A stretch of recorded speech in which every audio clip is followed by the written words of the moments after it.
Well, in case you were wondering, the answer is still no. No, the answer is yes. We went to go see it. Oh, we went to go... Fucking hell. That was a lot of the comments on the last midnight screenings we put up. Well, where's the Jesus movie? Oh, we went. We went. It was fucking 2 hours plus. We went. We're actually reviewing this at midnight. Yes. The Lord's here with us. He brought the sun out. Jesus fuck. That was awful. That was awful. Even though we went to go see it on Sunday? Jesus. With a pretty big crowd. Yeah, there was a pretty big crowd. It is a Sunday afternoon, though, so, I mean, they came here right from church. Yeah, we went to the 4 o'clock screening. Because I didn't want my day to end on this. It's really why we went to an afternoon screening. Because I didn't want my day to end with this fucking shitball movie. Just full of so much horse shit. The movie's not very good. It's not nearly as bad as Old Fashioned was. Honestly, of all the, like, Jesus movies we've seen, as far as, like, production quality and acting and everything else in it, this is probably one of the best made ones. Uh-huh. But it's just, it's, again, the same thing of just straight out preaching to the fucking choir in the most ridiculous ways. It's really cheesy. Yeah. It is really cheesy. If you want to know the plot, quite simply, it's Crash. It's Crash. It is Crash. The whole movie is Crash. It is seriously Crash. Like, but with Jesus instead of drugs. And racism and everything else. I was seeing a lot of reviews calling the movie Crash, and my first thought was, well, God's Not Dead also did the whole, like... No, this one's Crash. This one's, the reviews are right. This is Crash, and oh boy, well, we get to this later on, but it even ends with a gigantic car crash. Where most of the people in the movie are involved in one way or another. This movie, like... Okay, to compare it to God's Not Dead, because it's the same people who made God's Not Dead, this movie, more than that, and even though this has a lot of the same problems as God's Not Dead, but not to the extent that movie did, compared to God's Not Dead, Mom's Night Out, Kirk Cameron's Saving Christmas, this movie is a lot more, it's a lot more well-intentioned than those movies. Because if you look at this movie on its surface and you're looking at it about, like, who this movie is geared towards, which is definitely not us. No. But if you're looking at it, just the plot on its own surface, I mean, it's a movie about 12 different characters, most of whom are at pretty low points in their life and stuff like that. And the movie is certainly about how faith is affecting them and how either being religious or finding faith is certainly bettering their lives to an extent. If you look on its surface like that, it's certainly a well-intentioned movie. There's very little that I found really hateful or offensive about the movie, aside from a couple of things here and there.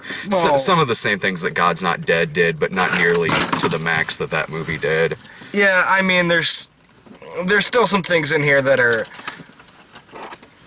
a little reprehensible, just the way they portray race. Wow! Yeah. Yeah. Yeah, shit like that. Like, it's like, okay, yeah, you're playing with the stereotype, but you're not playing with it in a playful way. You're just like, here it is. This movie is so unsubtle. One of the plot lines in the movie is there is a street gang, and one of them they steal a bunch of money from, I guess, another gang or some drug dealers or something like that. And the one guy who's got the money hides out in a church, and he ends up finding Jesus, and he gives the money to the church. And so the guy who's like the leader of the gang he's in is after him through the movie. And this movie is so unsubtle that the guy who's after him is literally named Criminal, but with a K. And then at the end, when that guy finds Jesus, the cops are like, "So you go by Criminal?" Tears down the eyes. "Not anymore." Yeah. That's kind of the cheese factor that I'm talking about here. Well, yeah, and then it does some of the fucking, like... It's also a whole lot of the Christians playing the victim card, which I have no fucking patience for Me anymore. neither. Quite simply, it goes through the whole thing where I believe this did happen in the news once or twice, where one of the guys is an EMT, and he's done everything he medically can for somebody who's dying, and so he starts talking to him about Jesus. And the guy who's dying, because he's dying and in pain, in fear of death, goes with it. Yeah. And so the dude's wife is suing the EMT. That's her right. But she wasn't there, so, like, yeah, she's wrong. At the same time, in my brain, Christian guy's a little wrong. He's sticking to his guns to a point that's just fucking ridiculous. Like, yes, my life is going to be ruined, but I have to do this. But yeah, I'm all about sticking to your guns to a degree too. But if it's something that, like, let that shit slide sometimes. But it's that the Christians playing the victim, like, we're just trying to help, and that was the biggest problem I had. Well, in terms of the plot lines in the movie. That's what I mean. Like, it does similar things that God's Not Dead did, where they're not actually having a conversation about this. No. The wife who's suing, the only scene that she's in the movie is just when she arrives there on the accident sequence at the beginning of it. And immediately finds a cross and, what is this? Yeah. We see no more of her in the rest of the movie. We only see her lawyer, which, like in God's Not Dead, it's a total straw man thing. It's less like this person is a character. They just hate this person because they're religious. They're really snide and sarcastic, unnecessarily mean-spirited, and it's the same thing with every other character in this movie who is not religious. Take Sean Astin, for instance, who is the doctor in the movie, and, like, okay, his plot line is that, like, everyone always thanks God for saving lives. When am I going to get some credit? But they villainize him so much that there's no conversation there, because he is just strictly a two-dimensional dickhead. Yeah. Like, he's sitting in the restaurant and he's chastising a couple for praying at the restaurant. Like, oh, can you believe this shit over there? Like, to his other atheist girlfriend or wife or whatever. It's not like he reaches over and starts yelling at people. He's just mentioning to the person he's with. Which, like, yeah, he's being a bit of a dick. That's not his business what they do at his fucking table. But at the same time, like, it's not like he stands up and yells at them and goes, what the fuck are you doing? It's the same thing like in God's Not Dead. There's no actual conversation here in terms of these plot lines. There's no discussion of ideas or anything like that. It's either you are really, really, really, really religious, or you're just a playing God doctor, or you're this atheist lawyer who's just mean-spirited and bickering and cruel.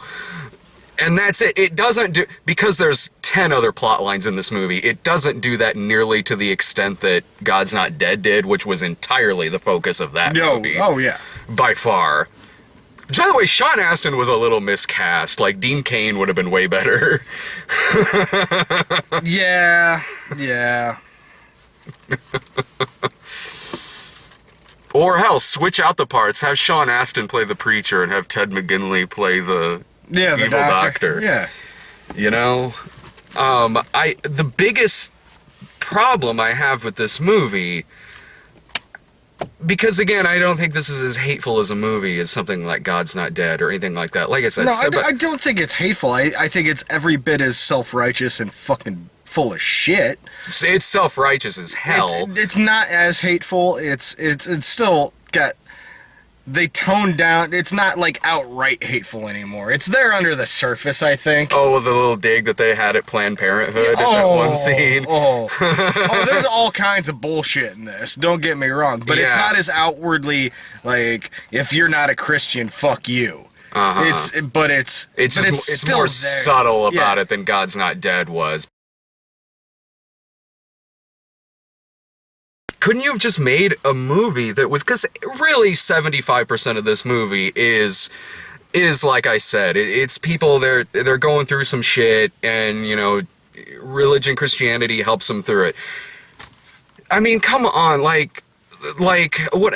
But that's still fine. But they still have to throw politics into it. They still have to throw in a dig at Planned Parenthood. They have to throw in like the Christian persecution thing with the firefighter and the asshole atheist. Like 75% of this movie, I mean, is certainly well intentioned, but the biggest problem I have with this thing is less all of that and more, this is an unbearably boring fucking movie. That was a really long 2 hours. And that was the thing. I was sitting there watching this movie going, okay, for all the things we can rip it apart for, it's not poorly directed. The cast is, the cast is quite good. Cast is actually pretty, there's a few weak links, but for the most part, it's pretty good. You know, decent acting for the kind of movie it is. Like, the script's pretty awful, the dialogue's bad, but at the same time, like, they tried a little harder on this than they did on a lot of them. Like, there's a whole lot of, like, magic lighting that doesn't exist in reality. But, you know, you gotta light a scene, you gotta light a fucking scene, whatever. The acting is for the most part, it's fine, but part of what makes this movie so boring is, one, I didn't know where this shit was going. And for most of it, I did not know where this fucking thing was going. And there's this constant music playing throughout it that's this slow music, summer do that makes it, oh my god, so it makes it feel even longer. And it's through the entire 2 hours of the film, the same orchestral score through the whole thing. And while the acting is certainly not bad, there's a few performances in it I think that are quite good, but there's a whole lot of phoning it in because they can, you know. Yeah, there's a whole lot of it's bad acting in the same sense that like Lifetime TV movies are bad acting. It's not necessarily like you could give your fucking all in that shit, but the script is not good enough to carry excellent acting, you know. Although Delroy Lindo did kind of sell the line, but he's Delroy Lindo. Exactly. He can fucking sell anything. Yeah, Delroy Lindo sold the line, "I'm a fool for Jesus," after a guy calls him a fool. But it's Delroy Lindo. Yes. Yeah, whereas other people don't quite sell the really cheesy lines that they're given in it. Like when the gang member is dying, he gives the cross to the other gang member and says, "I want you to believe." Oh, yeah. Like, I realize in this instance I'm being a really cynical asshole about that, but you didn't see this movie. It's really cheesy. No, it is. It's that kind of cheesy that, like, if this was, like, a TV movie, you'd go, okay, it's TV movie cheesy. Yeah. But we just saw this in the theater for 2.5 hours with no commercial breaks. No commercial breaks. And really pretty monotone acting. Yeah. Like the, because they're all, like, no one's going through something any more extreme or less extreme than anyone else in it. They're all... And some of the stories are just simply the same. Yeah. Like, the Mira Sorvino plotline is similar to the pregnant girl plotline. Yeah. They even repeat things in the Mira Sorvino plotline, where she's a homeless woman with a daughter, and she gets helped out by Brian Bosworth, and he gives her a place to stay. And then she's sleeping in her car again, and then Lee Majors and Sybil Shepherd help her and give her a place to stay. Which, seeing Lee Majors on the big screen again. Oh, he's Lee Majors. It's Lee Majors! Yeah. I love Lee Majors. He was a standout performance in this, He was, I thought. but at the same time, too, you can tell with Lee Majors, like, right behind his eyes is like, I'm getting paid for this, right? I think he is kind of religious in real life. I think. Well, I don't whatever. know. I don't know, but, like, I mean, a couple of people in the movie I know are, but I mean, this is the second movie like this I've seen Sean Astin in. The standout performance for me was Brian Bosworth. Oh, yeah. Because it was so ridiculous. Because it's like, hey, Brian Bosworth, what are you doing in this? The last thing I saw him in, though, was a religious, like, apocalypse movie. Oh, and he might very well be, like, a straight-up he's a weird dude. Like, he was a professional football player, for fuck's sake. 90s action star Brian Bosworth. Because fuck yeah, Brian Bosworth. Yeah, but, you know, he's dying of leukemia, and how do we know that? Because he keeps coughing blood into a white handkerchief. Yeah, he's out of prison on, like, compassion leave, and this movie, like, I wanted so bad to nap through this thing, man. I mean, but every time Brian Bosworth showed up, it was like, okay, what loony shit's gonna happen now? Ted McGinley's good in it. Yeah, well, like, that's the thing, I can't think of anybody that I thought was terrible. Oh boy, I can. Well, okay. Never mind. I think we're thinking of the same fucking person. Yeah. This has the most annoying child performance in it since the kid from fucking Heaven is for Real.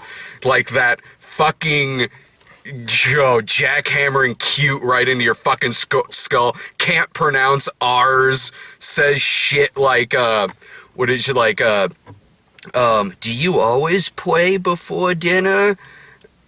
Are we going to give the angel to Joe? Like, oh my god! But at the same time, I'm at that point where I can't blame child actors for that shit. That's bad writing and directing and shit. That's Yeah, because I'm sure in real life the kid can pronounce R's and talk like a non-annoying child actor character. But no, that's what she was told to fucking do. Like, kids in movies, I've come to the realization that kids in movies are basically like animals in movies. Someone is standing off to the side of the camera yelling at them, telling them what to do the whole time. So, like, there's that, and, like, Alexa Vega, she's fine in it, except for, like, all that character is told to do is cry over and over and over again. And so it's just by the time you're, like, halfway through the movie, it's like, bitch, stop crying, no one cares anymore. No one cares about your bullshit problems, just go kill yourself. And again, it's kind of like in God's Not Dead, where it's just simply like, this is the situation, and that's it. Meaning she's, you know, she's depressed about whatever relationship she has with her parents or something like that, but it doesn't actually show any of it. Yeah. There's a one-sided conversation that she has with her dad on the phone. We never see the dad. Yeah. We just see her on the phone talking. There's nothing... It doesn't dig deep into any of that stuff at all. It's just simply she is suicidal because of her relationship with her parents. She's about to kill herself, but then she meets a dude going through PTSD who also wants to kill himself, and then they both hook up, have coffee, and... walk around for a day, then he decides to bomb off, and she starts crying again. And then the car accident happens. Oh my god. As boring as this movie is, and this movie is... boring. It's so boring. The climax of this movie, on the other hand... is out of fucking nowhere. And is the most insane conclusion since, like, fucking Best Man Holiday. Like, out of nowhere, suddenly this movie gets kind of magical. Well, started off with, Brian Bosworth is dying in the hospital. Brian Bosworth is dying in the hospital. He wants to see the little girl again. And, the people are on their way either to the hospital or they all just happen to be on the same street. Yeah. And the gang member runs in the street. He gets hit by a car. He gets shot. The guy's chasing him gets hit by a car, and it causes this massive bridge accident. And it is insane. Suddenly, this movie just kicked it from 0 to, like, fucking 15. Yeah. Like, it's all our central it's most of our central characters. It's the lawyer, it's Lee Majors, it's a little girl, it's Sybil Shepherd, it's, the EMT guy shows up. Yeah, the lawyer woman, the Hispanic guy who the only other thing I've seen him in was Hamlet 2, the Steve Coogan movie. And he's great in that. So the whole time he's acting wooden this, I'm like, dude, I know you're a decent actor. Come on. Like you showed some life in Hamlet 2 of all things. Like, come on. This is straight out of Crash. The scene where Matt Dillon saved Tandy Newton. Yeah. From that's this. It's the EMT guy saves the lawyer chick who is just out to destroy him. He saves her, gets her away from the car blows up. Meanwhile, the car with the little girl, Lee Majors and Sybil Shepherd, is half of it's hanging off the bridge. PTSD guy comes and is putting his weight on the car, gets the girl out, gets Sybil Shepherd out, and Lee Majors is like, it's too late to save me, son. I've got a broken leg. Like, what? What? They do save him, though. It's not like he's a horse. Yeah. Like, just put me down, son. Yeah. And this is... Boy, did this scene wake me the fuck up. Oh, yeah. And the pregnant girl. Oh, the pregnant girl who is giving birth in the fucking minister's car, who earlier in the movie was talking to the minister's wife and how she's barren and can't have children, can't see herself adopting because a mom should be there when her child is born. So guess who dies in this scene? Yeah. And that's sort of kind of a weird mixed message, too. Like, you don't want people to have abortions, but the mother needs to be there when the child is born. So adoption's just straight up out of the fucking... Yeah, they don't want to adopt, and then the woman giving birth, she has... What's her last words? Something like... Tell me it's true. She says, tell me all of this is true, but then she says something like, remember you said that... You wanted to be there when your child was born. Well, now you are. I think you just were. I think you just were. So now Ted McGinley and his wife have this kid, which the message there is even like... That's just confusing. Straight up confusing. It really was. It was like, there's so many mixed messages here. Yeah, the message there is like, man, if God really wanted to intervene, like, I don't know, like, send more adoption pamphlets. I don't know, like, killing off this young woman, like... Man. Yeah. Yeah, and she just dies in the car, which is really sad because the EMT is busy saving people that are fine, really. Oh, yeah. Yeah, he just kind of disappears once,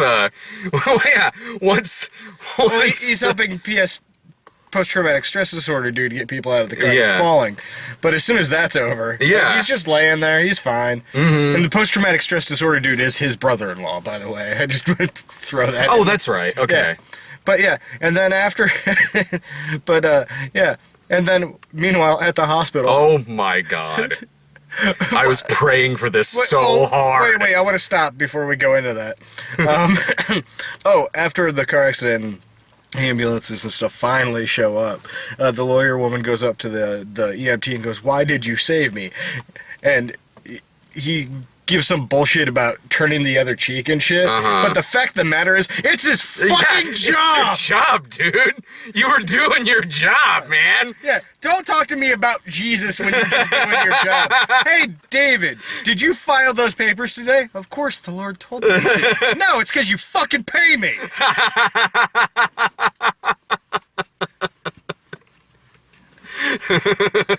It's what I get paid to do. I don't know, sometimes I need a little Jesus in my life when I'm watching something like Nuki. That's not Jesus, that's just a distraction. That's true. Yeah. But meanwhile, back at the hospital... Yeah, back at the hospital, Mira Sorvino is there with Brian Bosworth, who dies. He just dies. He dies. He straight up dies. And he's doing the slow whisper death. Which, right on, whatever. Nah. Milk it, buddy. Yeah, go for it, man. But he dies, and then, Oh. They come fill out his paper, his death certificate. It's been 8 or 9 minutes or so. Sitting there, and like, then the doctors leave the room, please. and then he straight up just fucking wakes up like he was taking a nap. After being dead for 8 minutes, he just wakes up like you said, like he just kind of dozed off for like a second or two. And once that happened, once he woke up, once you hear that machine go off again, I'm in the theater like, yes! Like I was so praying for miracle cure in this movie, and it happened. Which it doesn't really explain the miracle cure. It's just that I guess they didn't want him to die at the movie because they already killed one innocent.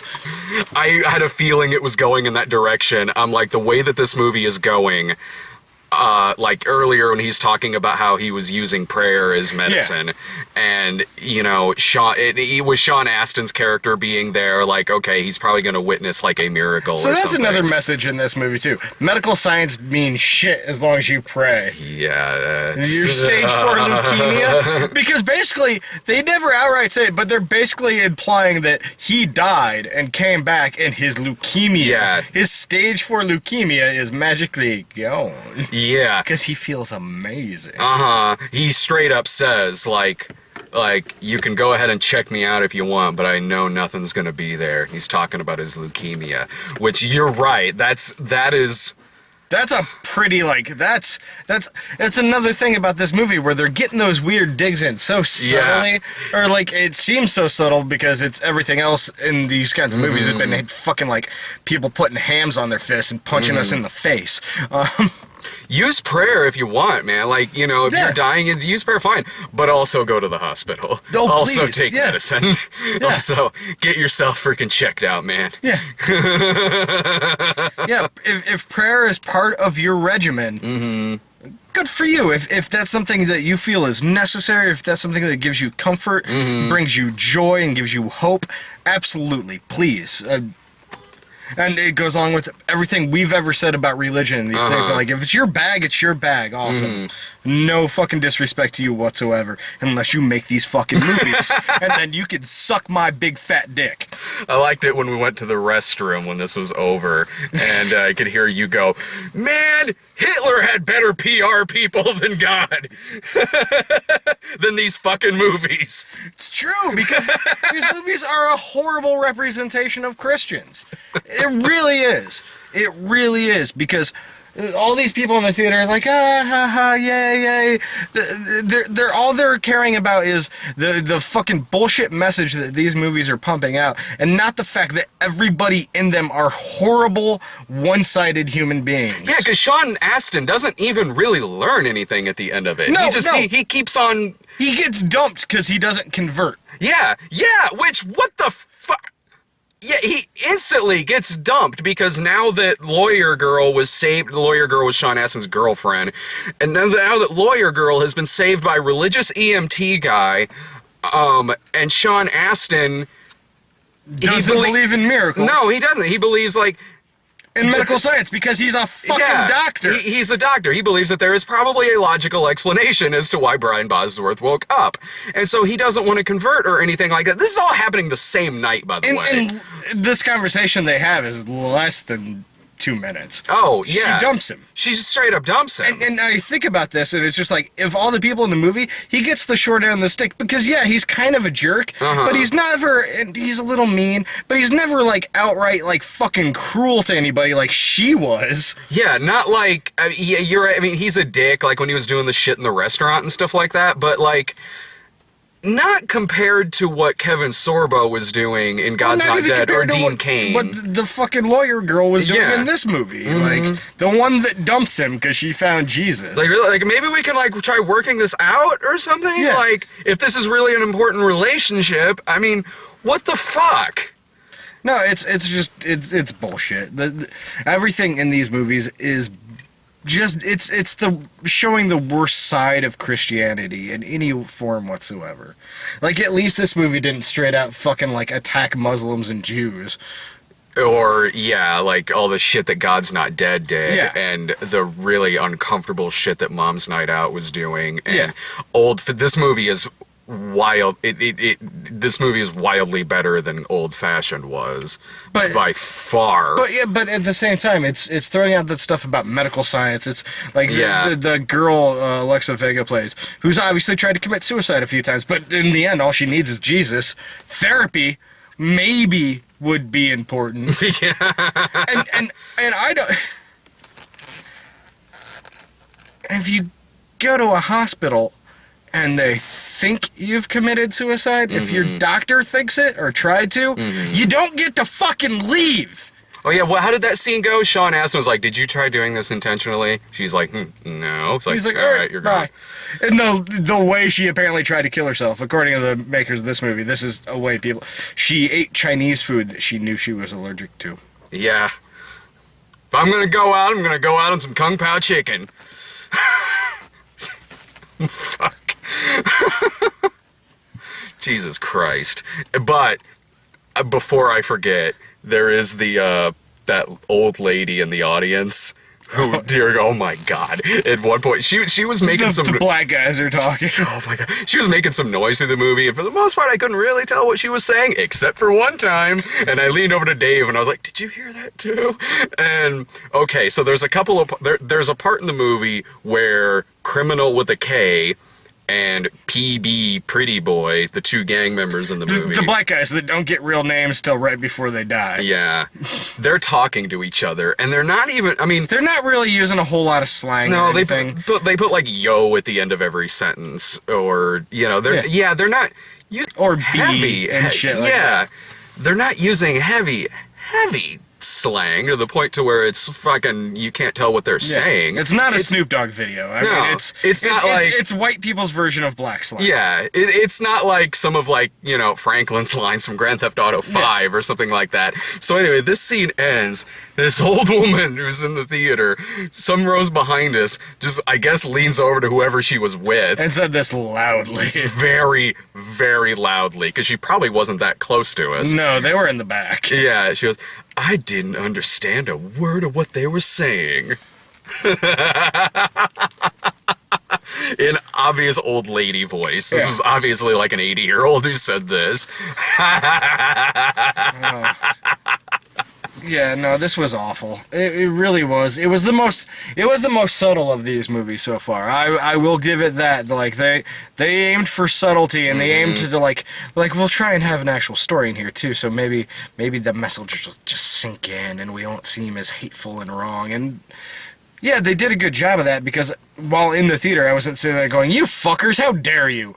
But the more I think about it, the more we sit here, it's like, this is every bit as bad, if not worse, because they're trying to sneak it in. Yeah, I know. I was thinking that too. It's a little more fucking insidious. Yeah, you know? It's this movie's a lot sneakier. Yeah, exactly. This movie, it's like I almost wanted it to be really awful in the same way that God's Not Dead was, only in the sense that I wouldn't have been as bored. Yeah. That's only because, like, I was way more bored in this than most of the other movies like this. This was one of the most boring movies I've seen in a long time. Like, it was pretty, like, it was hard to sit through. Just from boredom factor. Yeah. Like, not like how, like, Old Fashioned was hard to sit through, because I don't know if I'd call that movie boring, but, like, this is the most boring one of these since, like, Left Behind. That was a really, really tired movie. But at least in Left Behind, from what I can recall, I pretty much knew where it was going, or knew when it was hitting any kind of arc or any kind of act. This one, no. It's just a collection of a bunch of random scenes. You don't know where any of them are going. You don't even know if any of them are really going to have any kind of conclusion in any way, shape, or form, and some of them don't. Just like in God's Not Dead, some of those just straight up didn't have any conclusions to it. So that makes it hard to gauge how far we are into this movie. Yeah, and this was like that. Yeah, this was a hard sit. Just because it really, yeah, you're right. It was going nowhere until like the last 10 minutes, and then it went everywhere. Then it got kind of amazing. Yeah. But I can't even sit here and be like, oh, you've got to see it, if anything, just for the last 10 minutes. No, because you've got to sit through a lot of shit before you get there. Like Kirk Cameron Saving Christmas is amazing from start to finish because of how batshit that is. And the identical. Yeah, like this is the last 5 minutes, and you know, now that I sit here and think about it too, even the last 5-10 minutes aren't that amazing in this movie. It's just compared to every other part of this movie, something actually happened. Because nothing is happening, and then everything happens, including miracle cure. Yes! Oh, miracle death cure. Uh-huh. Hell yeah! Wait, does that mean Brian Bosworth is the chosen one? Does it mean he has to go back to jail? Ooh. Because he was out on compassion leave. I would assume if he's completely cured, depending on what his like, that's the other question. Was he like a fucking murderer or something? I mean, did it say that he was in like a gang or something? No. Did it even say what he was in jail for? No, never. Maybe he was a child rapist. Oh, and that's why he kept wanting to see the little girl. Yeah. Oh, yeah. Yeah, I'm sitting there like, people are being way too cool about certain characters just straight up coming up to their kids in this movie. Oh, yeah, there's a whole lot of, like, people being okay with, yeah, just watch my child. Uh-huh, yeah. Strange person that invited me in their home and has obviously torn them up about the loss of their daughter. Mm-hmm. Yeah, when Lee Majors straight up says to Mira Sorvino, we lost our kid and we want to help you out. We need this more than you need this. Which, fuck you. She's fucking homeless. Yeah. Mira Sorvino needs this way more than you do. You still have I realize you're going through some hurt. You still got a place to live, man. You still got your wife. Mira Sorvino, can't remember if she said where the dad was in that picture of the whole thing. Dead. Okay. Yeah, I think a military death or something. Oh, okay. But Mira Sorvino's living in a car. A lot of people probably want to help her out because she is still gorgeous. Yeah, Mira Sorvino is still she is a striking woman. Oh my God, she looks she's good. One of those actresses too that it makes it like seeing her in this made me just kind of go, where did she go? I can't remember the last thing I saw her in. Yeah, and that's the thing. Like, but there was a string of stuff in the '90s where it's like, fuck yeah, Mira. Yeah. Summer of Sam. Mighty Aphrodite. Fucking Mimic. Fuck yeah, Mimic. I love Mimic. I like Mimic too. Damn, hell yeah. Fucking early. I think that was one of Guillermo's first English language movies. Fuck yeah. I think so. Oh, Replacement Killers. Yes. Fuck yeah. Mira Sorvino was the shit for a while, and then just kind of. Yeah, unless she did some stepped out of TV the industry stuff for a while to do something for herself, but I'd love to see her fucking come back. Oh, she's a good actress. Even with the shit script she had to work with in this, it's like, she's working with some tears in this movie. Like, she is. She's good. She has, like, really bland fucking lines, but she tries making the most out of it. I want to see Sybil Shepherd just in the same makeup, or lack thereof in this movie, just play a fucking killer in something. Oh, yeah. Like, she's good in the movie, but like, the way that she's made up to look in this movie is like, she should be playing like some shit that like fucking Joan Crawford was playing. Well, she can, a little rougher on the edges, and she's fucking Mrs. Voorhees. Yeah. Oh, yeah. If they do another whatever happened to Baby Jane or something like that. Oh my God. Yeah. No, that would be great. Mm-hmm. Like, that was the thing about this movie is like half the cast. I'm like, yeah, fuck yeah. Mm-hmm. Like seeing some of these people, it's like, I love Lee Majors. I fucking love Lee Majors. He saved Santa Claus. Yeah. Fuck yeah. Sybil Shepherd in one of, in quite a few movies that I've loved over the years. Mm-hmm. Fucking Sean Astin. I love that dude. Mm-hmm. He was fucking Rudy. Well, we did get a trailer that looks like he might also be playing Rudy. Okay, we got like older Rudy. Older Rudy. Okay. We got like 5 or 6 Christian movie trailers. There was, of course, we got Little Boy, which that is so creepy when Kevin James is, I'm gonna call you Little Boy. Like, what the? And me and Adam Sandler are gonna go to your basement and fuck you in the ass. Yeah, we'll steal your video games too. And I don't think it helps that they gave him a creepo mustache in it. Yeah, he's got the Paul Blart mustache in this fucking thing. We've gotten that trailer a few times, but there is some that we have not gotten yet. Oh, quite a few. Well, let's see. We got, as we walked in, there was the commercial on for the continuation of the Bible series that Son of God came from. This one called A.D. And then there was another commercial for a National Geographic series called Killing Jesus. Based on the book by Bill O'Reilly. Yeah. And then we got one that, for the life of me, I cannot tell you what this is about. It was a random sequence of just praying, quoting scripture, being in church. There was no hint at what this movie is about. But it seemed very militaristic and scary and angry. And then the title came up. Fucking War Room. War Room, which in the O is like a fucking target. Yeah. Like, where is the... What? How does that play into things? Like, War Room. Dude, I think these movies... There's some hypnotism going on. I think they're building the army, and War Room is the crescendo of it all. At least these other movies, I could tell what they were fucking about. That one, I couldn't tell you what that fucking movie was about. And then that rather specific title comes up, which was insane. And then we did get a war movie trailer with Stephen Baldwin. With Stephen Baldwin and... Cool Pastor from God's Not Dead. Yeah, Cool Pastor. I can't remember who else. But that's like it's a Vietnam movie, which looks like it was shot in Chatham, Illinois. And yeah, that's like they're in Nam, and it's fast forward to today, and their two kids are meeting up. Yeah, Faith of Our Fathers is what it's called. Looks like a cheesy war movie where they're all into Jesus. Like, I was still just completely confused by the War Room trailer. Yeah, that was shocking. That was a really shocking trailer.